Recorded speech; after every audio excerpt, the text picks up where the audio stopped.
I was a little bit intimidated by the reputation that precedes League, if you will, because I'm a really sweaty gamer, but I'm also really, really sensitive, and I'll cry if I get any criticism so I don't know. It's a really good mix. I feel like on the outside, the girlies are like, we're like Bandle Tale. We're like Yordles, right? We are the Yordles, yeah. And Yes. inside, we're Jinx. Yes, we are. That is such an Yes. accurate. I feel like that's an accurate description. I agree. SIFTER.com.au. Hey, and welcome to Drop Rate SIFTER's review podcast. My name is Courtney Borrett, and joining me on the panel this week are Emily Spindler and Sofia Casanova. This week, we're talking about Bandle Tale, a League of Legends story, an adventure RPG set within Riot Games' League of Legends universe. Sit down for a chat with your pals in video games. You're listening to SIFTER.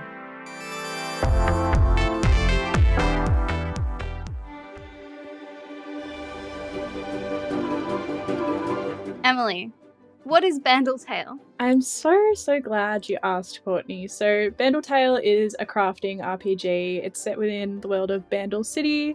It's where most of the Yordles live. I'm still learning this because, just to preface this, I have never played League of Legends in my life. So this is all new to me, but essentially you are playing a little Yordle, just a little guy. They kind of seem like fae-like in their presentation. I also feel like they're very Hobbit-coded, personally. I don't know, maybe that's just my take from the game because it is a cozy type game, or at least I think it is. And essentially you were sent on a big hero's journey, if you will, after a party goes awry and essentially the portals stop working, everything goes wrong, and you have to try and fix it, I guess. That's probably how I would describe it. So you've never played League of Legends?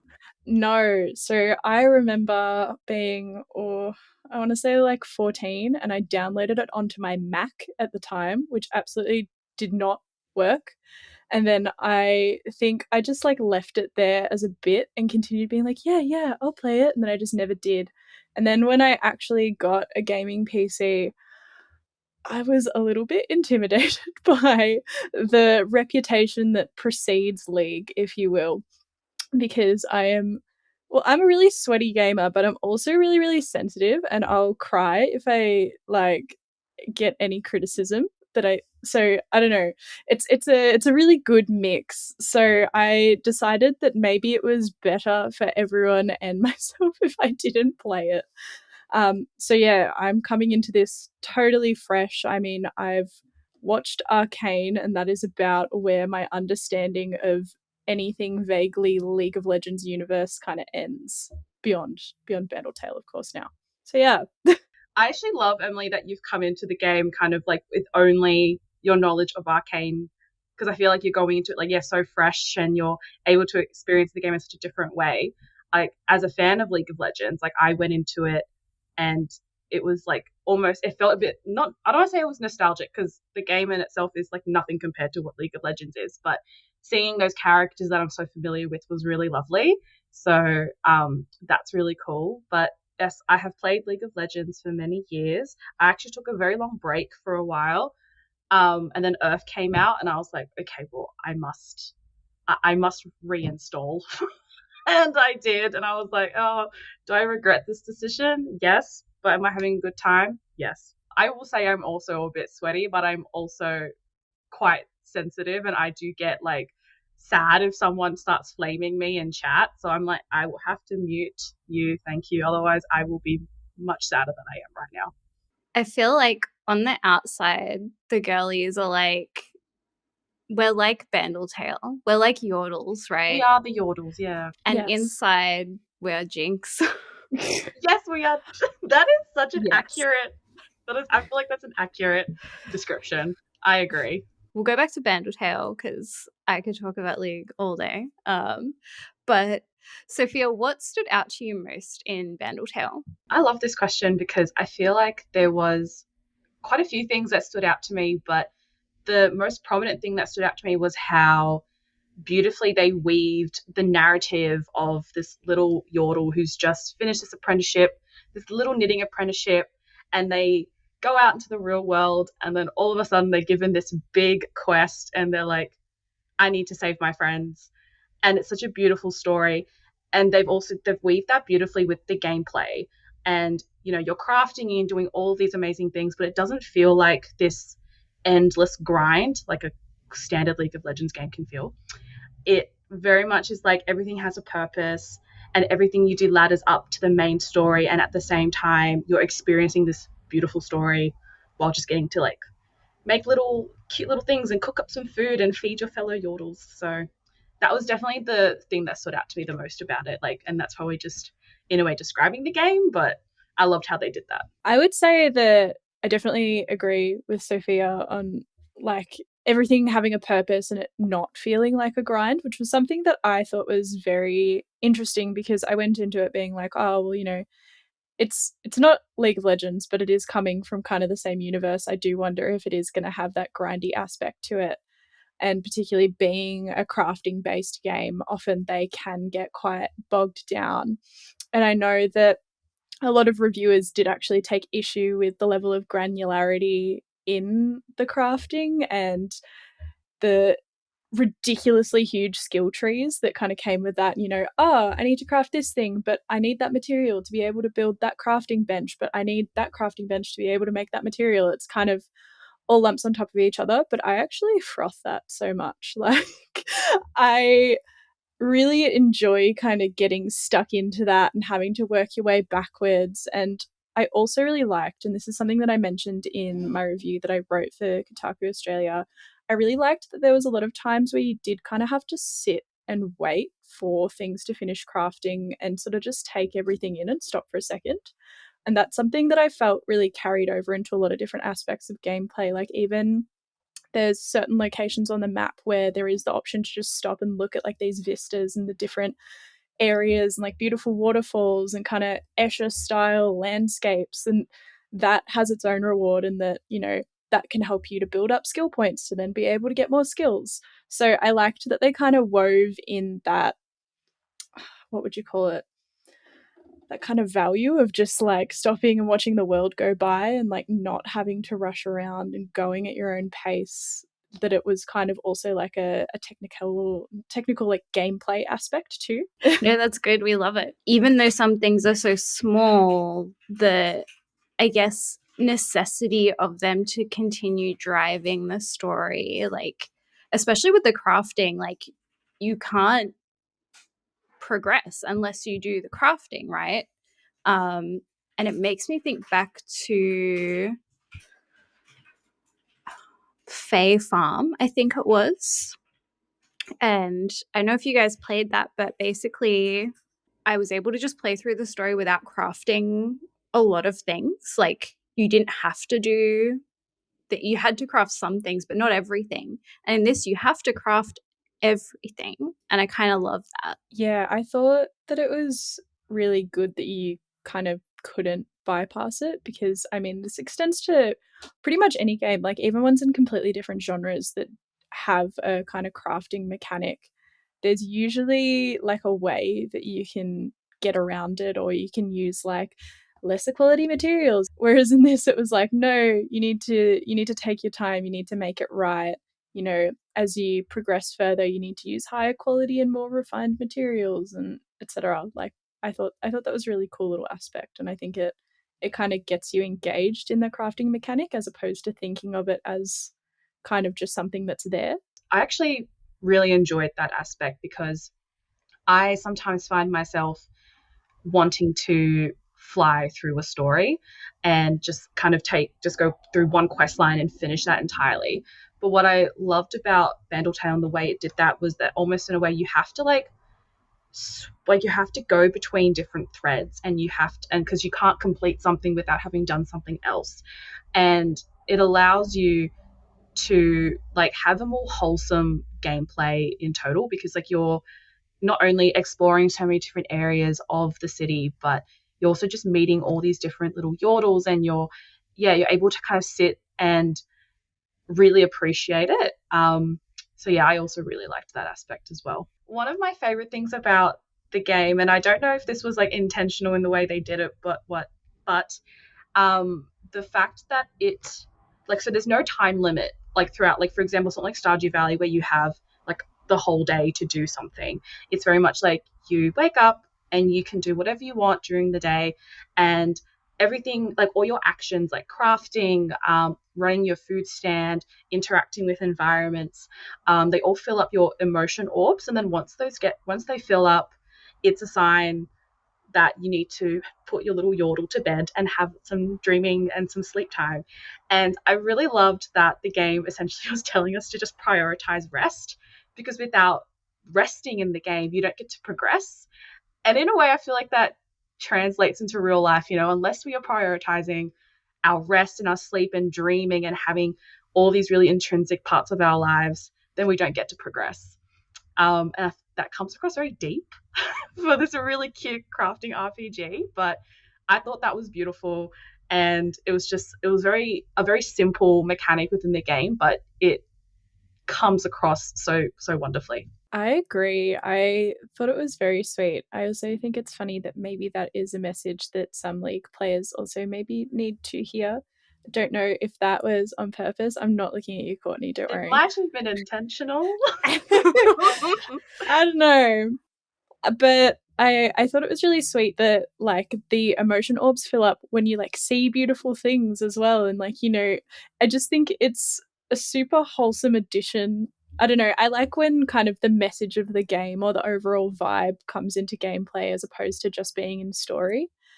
I think another thing that I really, really liked about it, and this is like such a basic answer, but I just thought the art style was gorgeous and I loved how vibrant it was, and all the different designs, the different Yordles, like, I don't know, it was just like a real joy to be able to experience. And I also think the food stands are really fun. I absolutely love cooking in games. Like, just as an aside, whenever I play survival games, I become the cook. This also goes for MMOs. I refuse to engage in most of the other aspects of the game, and I just cook, make everyone else do the rest. So I don't know, the food stands are really fun. I liked that it was that was the one thing that kind of was timed, and the Yordles were very impatient, and it was sometimes a little bit stressful, but probably one of the only stressful aspects of the game. And I feel like, Emily, that's probably where maybe your comparison of like hobbits came in, aside from the fact that there's like these little tiny guys, but it's like hobbits and just their like appetite for food. Like, just thinking about the little Yordle standing there, like, and you have this little timer as it's going, waiting to get its little like yolk buds into the oven, and you're like, please, it's fine, like, I'll be there in 2 seconds. Just let me cook the beets. Oh my god. I'm slicing the beets, and then I ran out of plates, and I now need to make more plates. When I ran out of plates, I was like, nah, come on, we're not doing this. Don't do this to me. Yeah, I felt like I had like a little like Yordle Gordon Ramsay like hovering over me, like in the back of my mind. Like, you didn't chop those right. It's like, I'm so sorry. I'm sorry, Chef. I'll do better next time. Bandle Tale turns into Overcooked. I straight up reckon it did have some Overcooked vibes in that sort of little mini game. I personally am not enjoying the cooking because I don't like the pressure and I don't like being watched. And they just watch you. They're just like hello. Just feed me. Yeah. It's too much. I think all of the mini games are really good though. I mean, the whenever you're throwing like a festival or a party as well, I guess that's also timed in its own way, and like collecting the inspiration from the guests and stuff like that can be kind of stressful when it's like ticking down and you're like, oh my god, I need that. But I think that also helped to break up the crafting and help make it less of a grind, because you weren't just constantly crafting. There was other little bits and bobs that you needed to do. Yeah, I agree. I think, like, especially, like, I definitely loved running the food stand when I was like low on stars and I'm like, I need to buy something, so I would just cook for people. I really enjoyed throwing the parties and seeing everybody just boogie on the dance floor. It was really good. I got really upset when I picked the wrong music for them. And I was like, no, I'm trying. The vibes were not there. They were not lit. Yeah. It was like 75% vibes and then not fire. So I was like, no. Do you have any least favorite aspects of the game? Emily is like, yeah. I had a couple of kind of like, they were all really minor, I feel, except for one. I found that the navigation using WASD was a little bit finicky in a lot of the areas of the maps because they kind of do loop, and sometimes, like, you know, different parts of the environment kind of cover different spots where you need to walk. It was like a little bit tricky. I don't know. I wish that it had kind of like a point and a click movement as an option. Um, but I think that's also just because I get a bit lazy and I like to be able to kind of like lean back and just use one hand and, like, I don't know, sip a girly little drink in the other while I'm playing. I don't know. But yeah, no, it was, that kind of was like a little bit annoying. And there was some points where I'd get like stuck on a diagonal and I'd have to kind of dick around with the keys. It didn't happen too often, but it happened enough that I was like, I only had really, I think I only had like one or two other complaints. One of them was that at some point the music got really, really repetitive. Like, I felt like it just kept playing the same track over and over again, despite the fact that I know that the soundtrack was actually relatively large. I don't know why it like just kept playing like the same track that it played while I was in Yarnville, and it just continued, and I was like, oh, okay. But it became kind of like a little bit of a drone to the point where I sort of forgot that it was playing, and then I was like, whatever. But beyond that, I feel like the only other thing that I was a bit fussy on was there was some points where, because it like handheld you a little bit, but it wasn't like overwhelming as far as the amount of tutorials. And, when you were looking at different things, it would kind of show you the steps to make things when you hovered over them. But there was some where like it didn't really make sense, and I would kind of be like bumbling around the map trying to work out what I was meant to do. This mainly goes for bug catching. I got really, really confused because I got the skill to catch like the little like firefly type bugs that you use to heat up the oven. And then I just didn't really do it because I stole a bunch out of one of the Yarnville residents' like chests. So I just didn't need them. And then it got to the point where I needed to catch these bugs called spotty bugs. And so I got like the skill for it. And I built like the trap, and then I was like, oh, but how do I use it? Do I like put it in a bench? And then when I hovered over it, it just had a picture of a bug.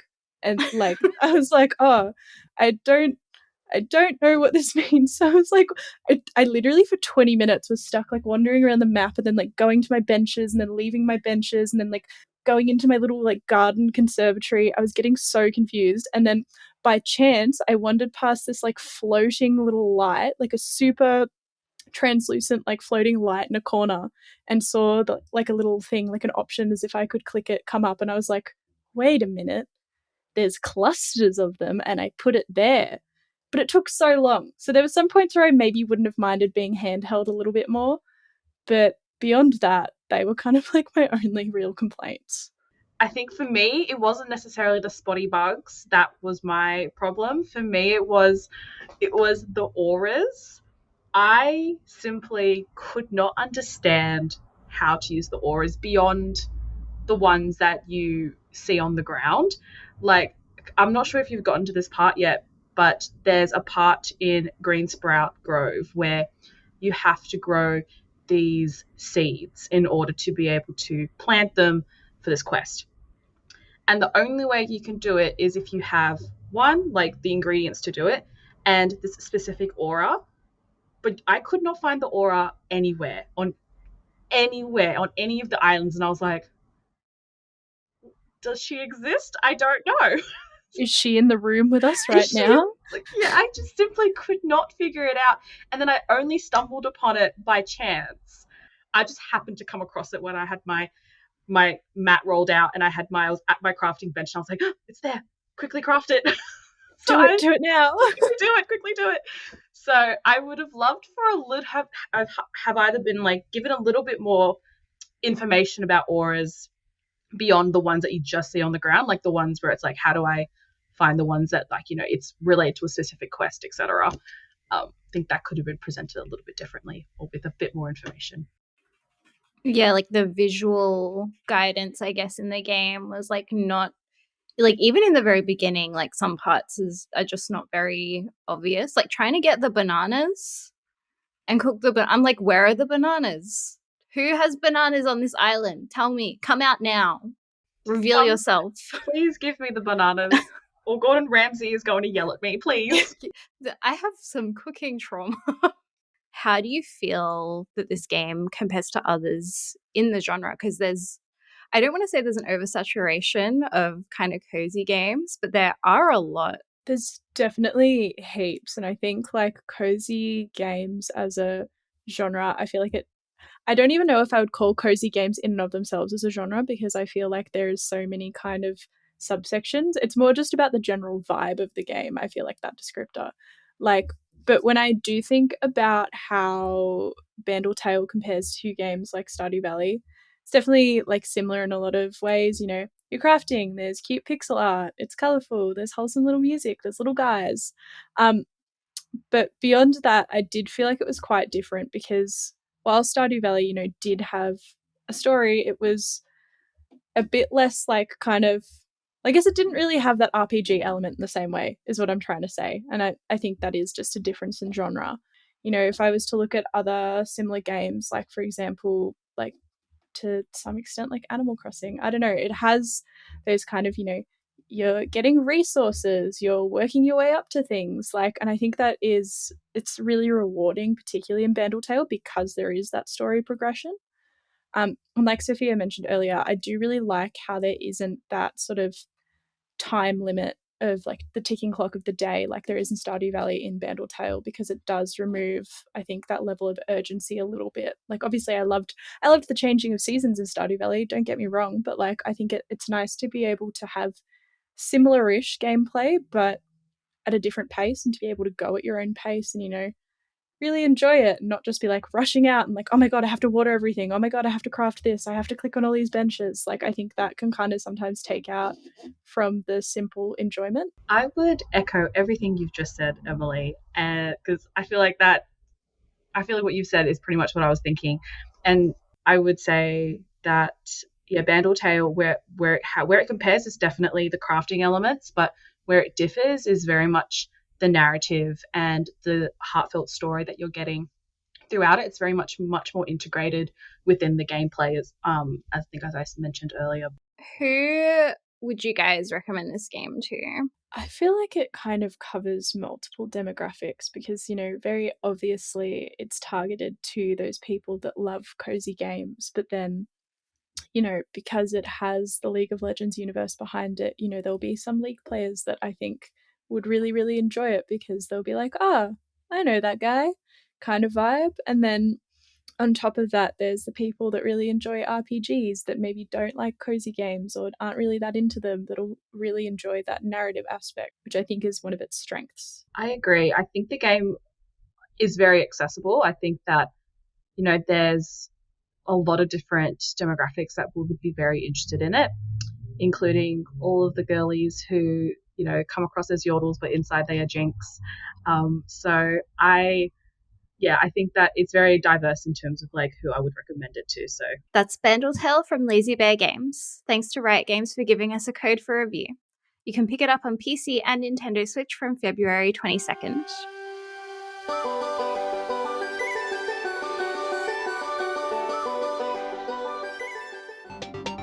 You're listening to Drop Rate by SIFTER. Visit us on sifter.com.au.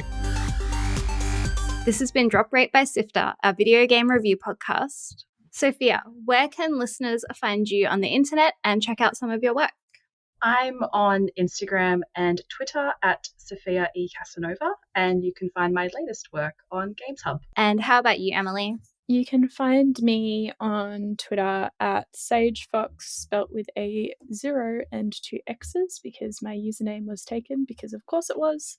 And you can find my writing on Kotaku Australia.